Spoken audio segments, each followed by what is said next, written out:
auditeurs, bienvenue dans l'émission Partage ton cœur où l'on partage des témoignages de vie transformée mais aussi des encouragements. Alors moi je m'appelle Edir et aujourd'hui je suis avec Lumène. Bonjour Lumène. Bonjour Edir. Comment vas-tu Lumène? Ça va, bien. Alors dis-nous Lumène, qui tu es? Je m'appelle Lumène. Je suis française d'origine haïtienne, mariée, 2 enfants. Mariée, 2 enfants. Très bien. Alors, dis-nous, Lumène, comment tu vivais avant de rencontrer Jésus-Christ? Quel était ton mode de vie, tout simplement, avant cette grande rencontre qui a changé ta vie? Avant, je suis née dans une famille non chrétienne.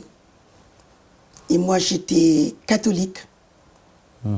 J'allais à l'église de temps en temps. Alors, tu dis non chrétienne, mais les catholiques sont chrétiens. Non, mes parents. Je suis née dans une famille non chrétienne. C'était une famille non chrétienne.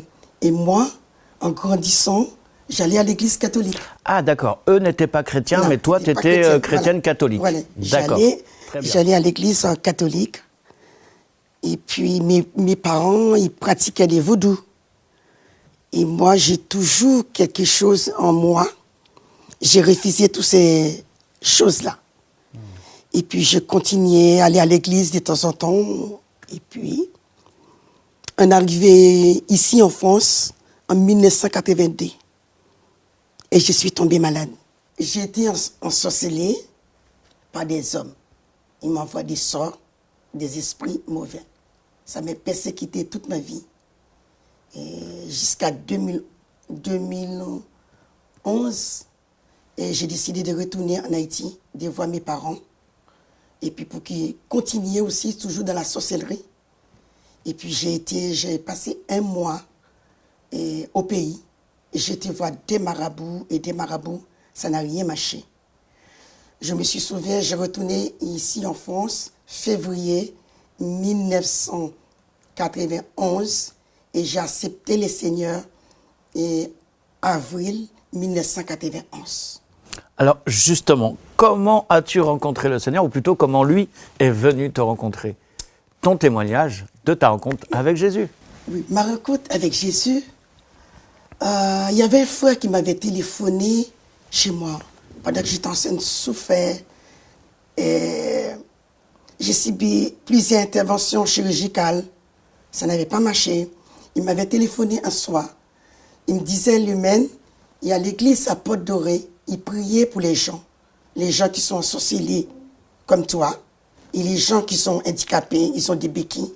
Ils allaient là-bas et le Seigneur les a guéris. Alors c'était en 1991. 1991. Et moi, c'est ce que j'ai fait. J'ai été là-bas, à l'église à Porte-Dorée. J'ai été, et puis on avait prié pour moi. Et puis, en rentrant chez moi, quelques jours après, j'avais des gris-gris chez moi, des trucs de gris-gris et tout. Et puis, je me souviens un soir, j'ai chanté un petit chœur. J'ai décidé pour suivre les seigneurs. Ça, c'est un cantique chrétien. Oui, un cantique chrétien. J'ai décidé pour suivre les seigneurs.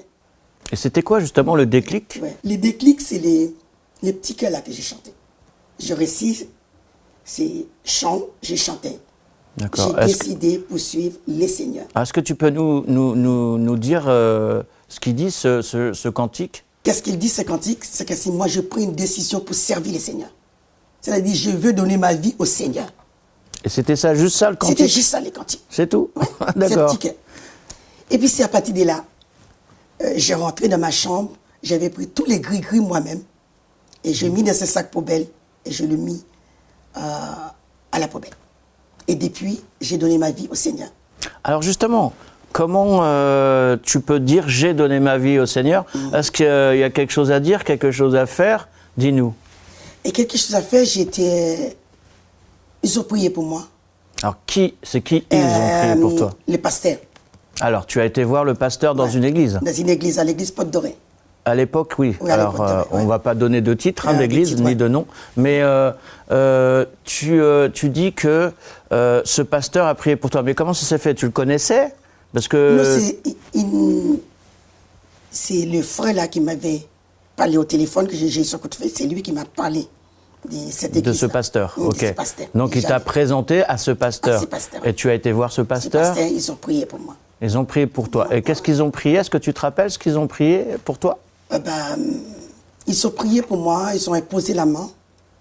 Et puis, les mauvais esprits qui étaient en moi s'étaient manifestés. D'accord. Mais qu'est-ce qu'ils ont prié pour Ils ont toi? prié Jésus-Christ. Maintenant que tu as donné ta vie au Seigneur, qu'est-ce qui s'est passé par la suite? Et après avoir, je suis débarrassée de tous mes gris-gris. Je sentais qu'il y avait la paix en moi. La paix, la joie. Et puis, je suis devenue, même dans mes souffrances, parce que je n'ai pas eu ma guérison tout de suite, mais je suis devenue une femme courageuse, une femme combattante, prête à affronter ma situation. Et puis, tout en gardant la foi en Jésus-Christ. Justement, tu nous parlais que tu n'avais pas encore été guéri parce que tu avais des problèmes de santé. Et justement, est-ce qu'il ne pouvait pas non plus prier pour toi pour que tu sois guéri ou... Mais il priait pour moi, la guérison, à vrai dire, n'était pas venue tout de suite. Tout de suite. Mais au fil du temps, et puis ça venait quelques temps après. Alors, avec du temps, c'est venu. D'accord, très bien. Et justement, pour tous ceux qui regardent cette émission, quel conseil leur donnerais-tu, toi, avec tout ce que tu as traversé, surtout à l'époque, avant de rencontrer Jésus, mais même après, surtout, j'aimerais dire, qu'est-ce qui a changé dans ta vie, tu viens de nous le partager, mais pour conseiller ces personnes qui regardent cette émission et qui vivent la même chose que toi, tu as vécu à l'époque, quel conseil leur donnerais-tu? Quel conseil je peux leur donner? Je pense à certains même, il y a des gens qui souffraient, qui sont ensorcelés comme j'étais. Mais je les encourageais de donner le cœur à Jésus. Jésus, il est capable. Il est le plus grand guérisseur par excellence. Quand on vient à lui de tout cœur, il est capable. Pour prendre, parce qu'il a dit, venez à moi, vous tous qui êtes fatigués, chargés, je vous donnerai du repos.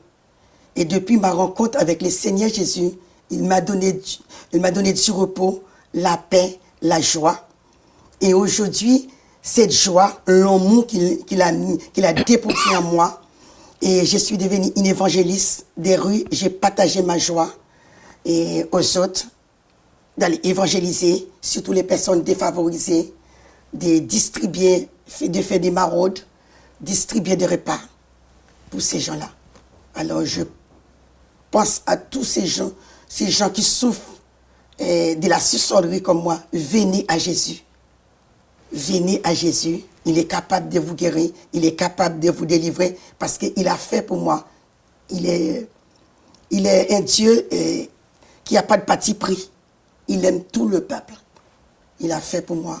Il peut le faire pour tout ce qui me regarde aujourd'hui. Très bien. Dieu est amour. Il Très est bien. bon. Il est merveilleux. Super. Merci.